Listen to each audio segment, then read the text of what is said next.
Hey everybody, welcome, good morning, good afternoon, good evening. Where are you at? I don't know. I'm excited that you're here though. I'm excited that you're tuning in, whether you're on audio or video. I have to tell you guys, I've been looking into the stats and it's been pretty exciting. So if you don't know me, my name is Colleen and I'm introducing myself again because as I was going through my stats, I realized that we actually have people in 11 different countries listening to us. So good morning, guten morgen, buongiorno.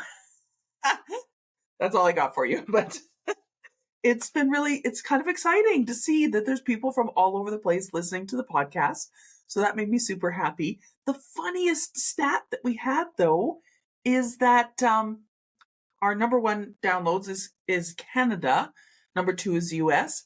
Number three is actually Hong Kong. And it's not like a person. It's quite a few downloads. So hello, Hong Kong. Welcome. Good morning. It is morning here where I am at. And I wanted to get a couple of things out into the podcast world today. And the first one is that we actually started a Facebook page. I realized that everybody has a different platform that they're on. Like my main platform that I'm on is Instagram, and then YouTube. So those are my main things that I do. And then of course I listen to tons of podcasts. I'm binging a few podcasts right now. My students actually turned me on to a couple of podcasts. So I'm teaching entrepreneurship students right now. And there is a podcast it's almost like Shark Tank Dragon's Den, but specifically for people that want to do Indigenous businesses. So I've downloaded a few episodes of that. And as I was looking through the stats and kind of figuring out like where people are at and where the content is that they're choosing to sort of consume, I realized that we were kind of missing out on that Facebook piece. I don't spend a ton of time on Facebook, but I've been really trying hard. So if you are a Facebook user, we now have a Food Explorer podcast on Facebook, so I'll have the link below to that. The other exciting thing was that the heat wave finally broke. Yay! So now I can actually tell you that next week I am going to our favorite bakery, their actual farm though. I'm going to go out to their farm, do a little interview out there with them. So Farmhouse Bakery, they're out on the highway, sort of, if you're in Alberta, it's sort of central Alberta. And there's a little tiny, hamlet called Bittern Lake, and they're really close to there. So I'm actually going to go out to their farm this week with all my podcast stuff so I can do the interview. I'm very excited about that. I've been waiting basically for a month to do this. But I think on Wednesday, the heat wave finally broke. Thank goodness. If you have been watching the news lately, you have seen that our beloved National Park, UNESCO World Heritage Site, Jasper National Park has been decimated. We don't even know at this point what is left of Jasper. For me, I grew up going to Jasper. We were a family of skiers. We used to go skiing at Marmot Basin in Jasper, hiking. I loved going to Jasper, doing, Maligne Canyon and all these beautiful places. So my heart just goes out to everybody in Jasper. And, the main industry in Jasper is hospitality. And quite a few of the facilities, I think Maligne Lake Chalets is completely gone. Like I don't think it's left at all anymore. Jasper Park Lodge sounds like it has been singed, but it might still be okay. Terrible, terrible devastation in our national park there. And again, for those hospitality workers, that's their livelihood. For the people that live there, that's their homes. So I don't have all the details yet because really everything that's coming out of Jasper right now is pretty spotty because they're still trying to fight fires. So I'm very sad about that. And on the flip side of that, with the heat wave breaking, I was also able to do something pretty fun the other day. So I put a little tiny YouTube short up, but I went and picked Saskatoon berries. And we put a whole Substack article out about Saskatoon berries. So if you aren't familiar with this berry, they almost look like a blueberry, but they have a little piece on the bottom that's called the crown of the Saskatoon. So it's like a little sort of feathery bit on the bottom. It has a bit of a texture to it. So for a lot of people that actually don't really like Saskatoons very much, because of the texture of the crown, but also there are seeds in the Saskatoons. But I got to tell you, Saskatoon jam is delightful. That's for me. I love Saskatoon jam, and in a previous life, when I was married a long time ago, we actually lived with my ex-husband's parents, and they had Saskatoon bushes all around this massive garden that they used to grow every year.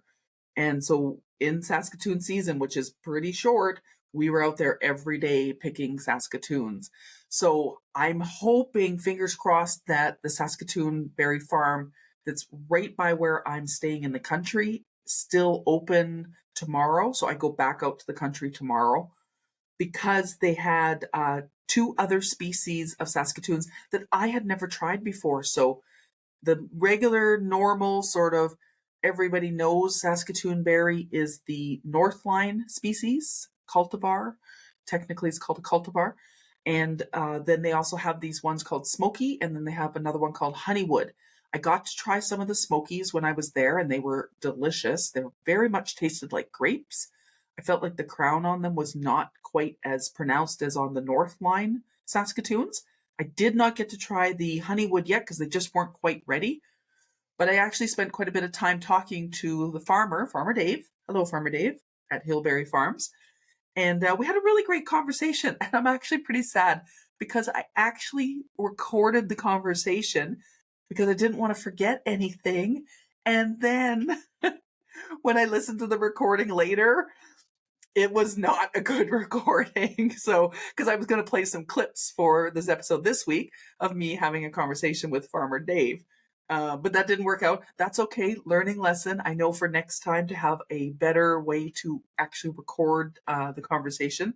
But when we were chatting, the farm that they have, so it's him and his wife now, the farm has been passed down from great grandparents who homesteaded the land in, like, I think he said 1898. And the farm, it did not start as a Saskatoon farm, right? You needed to homestead, you needed sustenance. So it was, your basics of what you needed to feed your family. And then also wheat was the main things that they had. Him and his wife, when they took the farm over 27 years ago, that's when they planted the Saskatoon bushes. So some of their bushes were almost 30 years old. And they were so heavy with fruit when I was there. It was amazing. And he said the day that I was there was their third day open, but they hadn't had hardly any traffic because the days before it was so hot. So on that Wednesday when I went, so they'd opened on the Monday, Wednesday I went, that's when the storm moved in, and it was quite the storm. It was incredible. And then I was complaining that I was cold, and then Jason and I were joking that we really shouldn't be complaining that it's cold because it had been so hot. But I wasn't prepared. I had tank tops and t-shirts with me. That's what I had packed. So I was cold, and I'm a wimp. I don't care. It doesn't matter. But I did get I got about 3 kilos of Saskatoon, so Jason's going to enjoy eating them. I'm going to actually take some of them, and I'm going to do like almost like a little Saskatoon stew. We got some rhubarb, so I'm going to make the two together, just basically boil with sugar and make like a crumble to enjoy. So I think I need to buy some vanilla ice cream today. I think this is going to be the plan. The other thing is, because I'm going back this week, we were talking to our friend Brad at Kalina To Go. I love Kalina. We eat there twice a week. And he had for me a berry picker. So I'm very excited to try this berry picker. So it basically looks like kind of like a little shovel with tines, like a fork on it, and it's very spiny. And it says on this one that he lent me, it says 1946. It's technically a blueberry picker, but I am going to see if it works with the Saskatoons that I'm going to go and pick this week. And I am going to try and get the two species. So hopefully I can, and then I can report back to you on the difference. When I was speaking with Farmer Dave about the Saskatoons, he said flavor is the biggest difference. The other cultivars, the Smokies and the Honeywood, are a little bit smaller than the North line. So you couldn't just go along and kind of grab the whole bunch and take them off of the basically off of the bush, because there was not all ripe ones in every cluster. So then you'd be getting a whole bunch of ones that weren't ripe. So it's a little bit more labor intensive to pick those other ones, but I am excited to go back. We also talked about sort of the future of his farm. And again, I wish the recording had turned out, but one of the things him and his wife are starting to do is they're converting, I think he said 8 acres of their farm to organic. And he said it takes 3 years. So you actually have to have 3 years of nothing having been in the soil. Even if you weren't using anything, you have to go from like this 3-year point forward and do testing. And he was switching to organic and growing a species of wheat that's not very common. So the red fife wheat. And he was hoping to find a market for sort of this specialty wheat. And so then we kind of had a little conversation about, would it be regular people just coming to purchase it, or would it be places like bakeries that wanted to offer, sort of that ancient grain type of a product? So we had a little chat about that. And he said he wasn't really sure where the marketing was going to go with it, but that they were really interested to see as they grew more. So they've already started growing the red fife and experimenting with it. And he said it is quite different than other wheat. So with other wheat, a little bit easier to pick than the red fife. He also had, and this is where my audio really went weird, but he had another species of ancient grain that he was looking to kind of grow out there and see what he ended up getting. But it was really fun because I drive back and forth on the highway every day because I'm staying out in the country, and I'd seen this Hillberry Farms, and I was like, oh, I wonder what they do there. Never really knew. And then on the Wednesday, as I was driving back to my little house in the country, I see the big sign, "You pick open." I was like, oh, I immediately did a U-turn, went back and went in and picked my 3 kilos. So it was a lovely day. It was the perfect day in the afternoon to be in the country. It was the perfect day to just relax and listen to nature. I was very happy to be out there. It was kind of like a nice calming. This is the whole point of staying out in the country, is to have this opportunity to kind of do a little bit of relaxing at night. I don't get to relax very much, so this was nice. Let's see.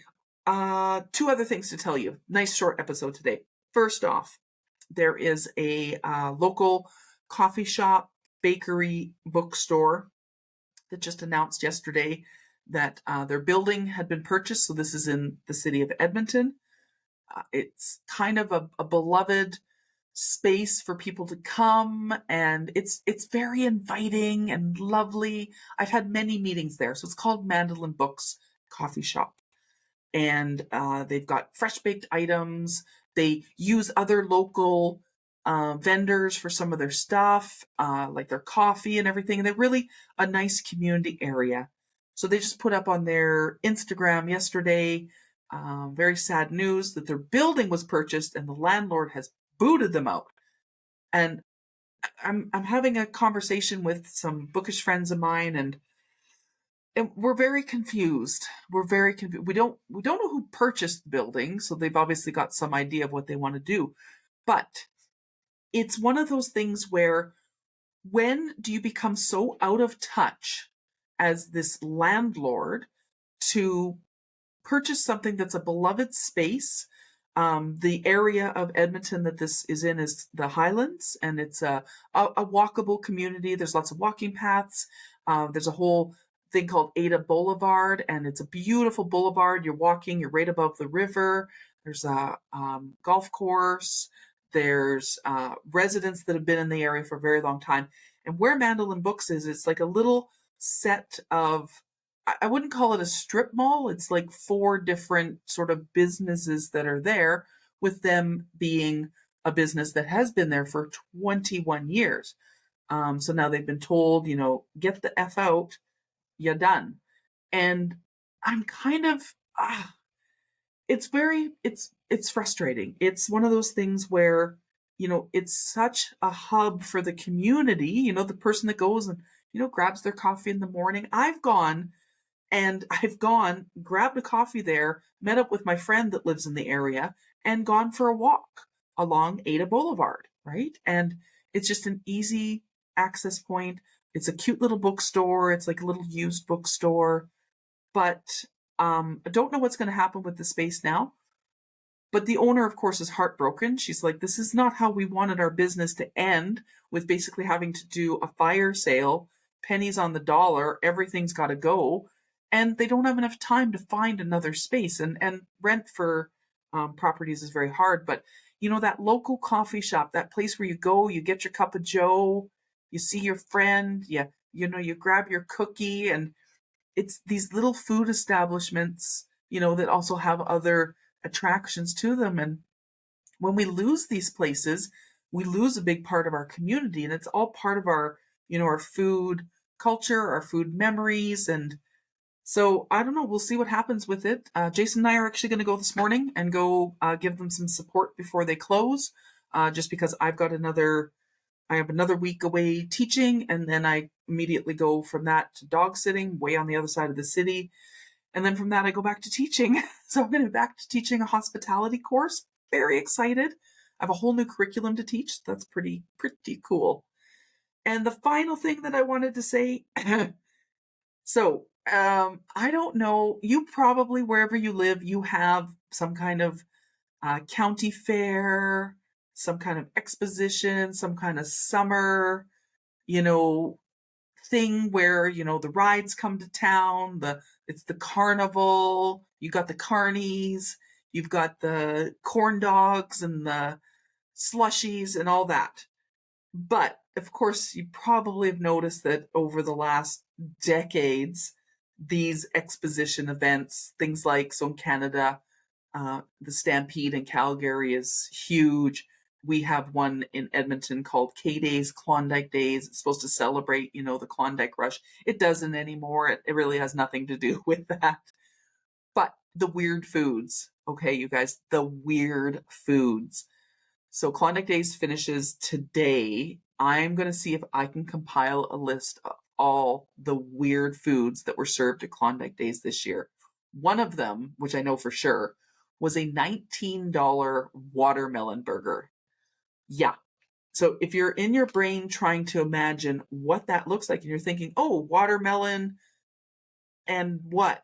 Yeah, with a beef patty inside. So watermelon slices with a beef patty inside. And the one food blogger, basically, she did on camera, she took a bite of it, and the face that she made, you could tell that it was something that she did not want in her mouth. And she threw the burger out. So one, huge food waste. I mean, not her fault. I mean, it was disgusting. But two, who came up with this? And three, why at these events, specifically at the county fair, why do we come up with these super gross things to eat? I was showing my students the other day, we were talking about innovation in the industry. And just like in any industry, there's always like an innovation. And I said, have you guys heard of deep fried Coca-Cola? And they were like, what? So I showed them deep fried Coca-Cola. And it's a thing. It is a thing that was invented for people to eat at these like festivals. And so I'm going to get some video for you guys next week on some of these things. Deep fried. The guy that made deep fried Coca-Cola also invented deep fried butter. Deep fried, like, I love, but you guys, if you have not heard me mention this before, if this is your first time here, hello, my name is Colleen. I love butter. I really do. I love eating butter. Butter is delicious. Right now we're eating some cultured butter from Lakeside Farms, and I'm really enjoying it. But I don't think that deep fried butter is the thing that I want to eat. I'm just putting it out there as a no-go for me. So I'm going to see if I can kind of compile all of the foods that were, I think I'll do Stampede and KDays because those are the two major sort of summer fairs that happen here. And I will come with something for you next week and we will discuss this, because I follow a guy on Instagram. He's super cute. Him and his son or him and his daughter do these really funny videos where they're basically mocking these serious videos with this woman who makes disgusting foods and tries to pass them off as delicious, perfect. She goes perfect at the end. And these guys just mock like what she's making, because she'll make like, an iced coffee inside a sweet potato. I'm sorry, I don't understand what you're doing right now. So I'm seeing a lot of trends with this, and I've spoken a little bit about before, but it really annoys me. Like, why are you wasting food in the most egregious forms when there's so many people out there that would probably really like something to eat? And so I'm going to put together the list. Sorry, I'm going to put together the list. I'm getting all. I haven't had any coffee today. Honestly, the coffee is sitting beside me. I haven't drank any because I'm going to Mandolin Books and I'm getting myself a coffee there. But if you have come across some of these weird foods and you have tried them and you have not enjoyed them, comment below, because I want to know what you have tried. I have not been to a country fair, KDays, Stampede celebration in probably 15 years. And I think the weirdest thing that I ate, was I tried a corn dog, and it was not for me. The corn dog was not for me. I usually just go for the mini donuts. The mini donuts are delightful. I mean, it's a donut. It's covered in cinnamon sugar. It's good. It's easy to eat. It's not weird. So we'll figure this out together. You and I, we will figure this out, and we will talk about the weird foods. This week, like I said, I get to go to Farmhouse Bakery finally, and I'm going to interview them. So we'll have some stuff coming out with that. Our Substack has been super fun lately, so please make sure that you follow along on there.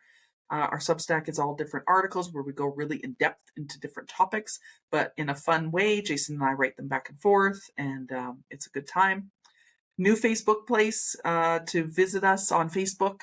I'll post all of that below. And with that, I'm going to head out. I hope whatever you're doing today, you have an amazing day. And please make sure you subscribe. Hit that subscribe button below. And I will see you, or you will hear me, next week. Thanks, everyone.